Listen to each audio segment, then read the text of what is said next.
নমস্কার বন্ধুরা, সবাইকে অভিনন্দন জানিয়ে আমি আবারও একটি লোভনীয় স্বাদের রেসিপি নিয়ে হাজির হলাম। সকাল বিকালের চায়ের সঙ্গে খেতে অসাধারণ লাগবে। এবার রেসিপিটি আমি কিভাবে তৈরি করি দেখুন। পুরো ভিডিওটা দেখার অনুরোধ রইল।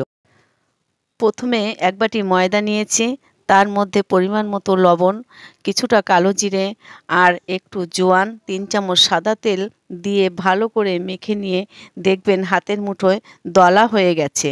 তখন বুঝতে হবে আমার ময়মটা হয়ে। এটা আপনারা চাইলে আটা দিয়েও তৈরি করতে পারেন। তারপর নর্মাল জল দিয়ে একটা শক্ত ডো বানিয়ে নিতে হবে। এবার ছোট ছোট করে লেচি কেটে বেলে নিয়ে একটা চাকুর সাহায্যে চৌকো চৌকো কেটে নিয়ে এবার দেখুন আমি কিভাবে ভাঁজ করি। একদম শঙ্খের মতো দেখতে হবে। এইভাবে আমি সবটা বানিয়ে নিয়ে এবার কড়াইয়ে তেল দিয়ে সমস্তগুলো ভেজে নেব। দেখুন কি সুন্দর দেখতে হয়েছে, যেমন লোভনীয় তেমনই খেতে। এবার চায়ের সঙ্গে পরিবেশন করুন। আমার এই শঙ্খ রেসিপি কেমন লাগলো অবশ্যই কমেন্টে জানাবেন।